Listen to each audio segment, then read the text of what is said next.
زي ما تربية البلكونة فيها مميزات برضه فيها عيوب. تعالوا نشوف ايه هي المميزات وايه هي العيوب وازاي نتغلب على العيوب ديت. السلام عليكم ورحمة الله وبركاته. هو ده موضوعنا النهاردة، ايه هي مميزات البلكونة. اكبر ميزة في البلكونة هي الاضاءة الطبيعية بتاعت ربنا سبحانه وتعالى اللي نازلة على العصافير اللي بيعرفوا فيها الليل من النهار. تمام، دي اول حاجه، ان النهار بيبقوا عارفين ده نهار وده ليل. وطبعا بيبقى مفيد ليهم جدا لما بتكون العصافير بيضة، بيعدوا الايام بتاعتهم. غير كده كمان بيمنع الافتراس. يعني انا لما بربي في اوضه وتبقى الاضاءه عندهم ليل نهار، بيبقى العصافير بتنام قليل جدا، فبيحصل عندهم افتراس وتمليح للزغاليل. طيب ايه هي بقى العيوب؟ العيوب اول حاجة لو البلكونة بتاعتك فيها كركبة، الكركبة ديت هتجيب فيران، او المكان اللي انت فيه فيران. فيران ديت جاية من عند الجيران، جاية من السطح، جاية من مكان الله اعلم جاية منين. وفي فيران عندك في البلكونة، وتبص تلاقي على العش بالليل كده بتلاقي الفضلات بتاعت الفيران. طيب تعمل انت بقى ايه في الموضوع دوت؟ الفيران دي بتزعج العصافير جدا، ولو هي بيضة هتقوم من على البيض.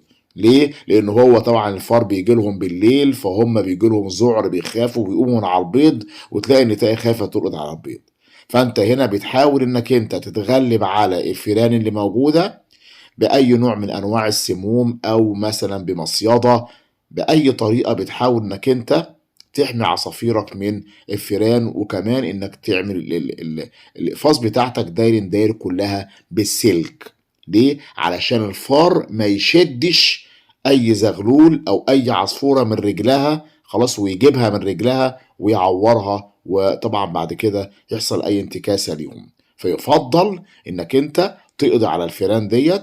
وغير كده كمان انك تعمل للاقفاص عندك كلها تبطنها بالسلك كلها داير. تاني حاجة لو البلكونة بتاعتك ديت في دور اخير ملهاش سقف، زي مثلا انت قاعد في روف مثلا ومفيش سقف عندك، زي انا عندي كده، انا ما عندي البلكونه بتاعتي ما فيهاش سقف، فتبص تلاقي يعني عامل برجوله، وفي نفس الوقت برضه ممكن تنزل الميه عليهم. فانا بعمل ايه؟ بحاول ان انا في الدور الاخير بتاع العصافير بحط بلاستيك. تمام. علشان خاطر لو نزلت المطره ما تنزلش عليهم. طب على العشوش نفس الكلام، بامن العشوش ديت، بحط عليها برضو اي بلاستيكات علشان خاطر لو في ميه ما تنزلش على العش. ويمكن هتشوفوها دلوقتي في عش من العشوش حاطط عليه درج بلاستيك كده بحيث ان هو يبقى عازل للميه. تمام.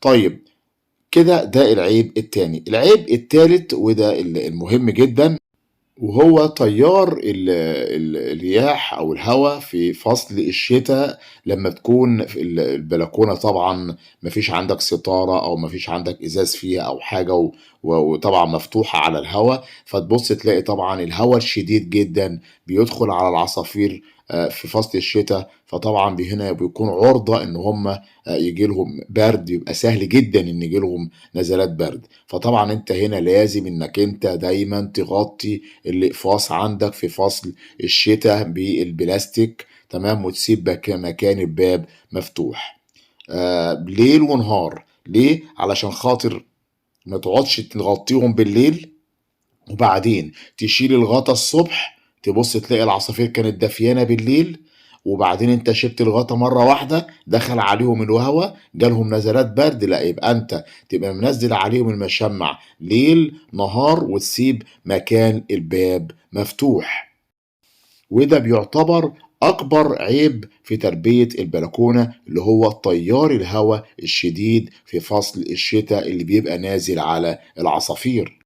كذلك برضو في فصل الصيف الحرارة الشديدة جدا والشمس المباشرة اللي بتبقى نازلة على العصافير، ولما بتبقى العصافير كمثلا كمان بيضة وتبص تلاقي طبعا هنا الحرارة شديدة، وتلاقي ان درجة الحرارة عليت على البيض. فانت هنا بتحاول انك انت تضلل على العصافير بأي طريقة علشان خاطر ايه ما يبقاش درجة الحرارة عالية جدا على العصافير، وتقعد ببخاخة كده ببخهم مرتين ثلاثة في اليوم ترطب عليهم، لأن الحر الشديد ده طبعا برضو بيضر بالعصافير.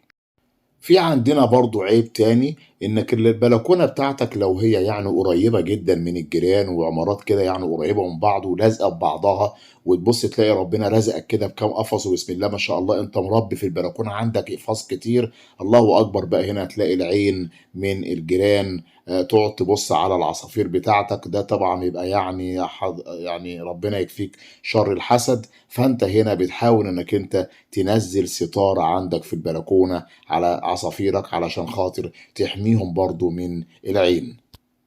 وإن طبعًا يا جماعة الحاجة دي بتتنظر وعن تجربة، يعني ما تقولش ليه هي أرانب الأرانب هتتحسد، لأ ده هو برضه الطيور نفس الكلام والله لمّا بتكون بكميات كبيرة في البلكونة عندك وعاملة صوت وكده والجيران طبعًا دوّة بيبقى مُلفت للنظر وبتجيب لهم أنت كده الحسد، فبتحاول إن أنت تداريهم برضه بأي طريقة. حاجة كمان مهمة لمّا يكون عندك أطفال ربنا يخلّيهم لك أو رايحين جايين على البلكونة كل شوية، بتحاول إن أنت تنبّه عليهم ما يقعدوش يزعجوا العصافير ورايحين جايين على العصافير، علشان خاطر العصافير دي بتحب الأمان وبتحب الهدوء، يعني ما بيحبوش إن حد يدخل عليهم فجأة مرّة واحدة لإن هم بيتخضّوا، يعني حاول تعوّد عندك اللي في البيت لو هم كبار أو حاجة حد كبير عندك مثلًا داخل يعني في البلكونة حد بينشر بتاع، فبرضه هُم داخلين ما يدخلوش مرّة واحدة فجأة بسرعة، يدخلوا واحدة، واحدة، علشان خاطر العصافير لمّا بتخش عليهم أنت بطريقة سريعة كده مرّة واحدة، فهُم بيتخضّوا وبيخافوا، فحاول برضه إنّك أنت تفهّمهم في البيت لمّا تيجي تدخل عليهم، تدخل عليهم واحدة، واحدة. ودي كانت أكتر العيوب اللي قُلت لحضراتكم عليها بالنسبة لتربية البلكونة، ولكن تربية البلكونة مهمة جدًا وكويسة ومفيدة في إن الإضاءة الطبيعية دي بتكون مفيدة جدًا للعصافير. باشكركم جدًا، باتمنى يكون الفيديو عجب حضراتكم، باتمنى من حضراتكم الاشتراك في القناة، تفعيل زر الجرس، والسلام عليكم ورحمة الله تعالى وبركاته.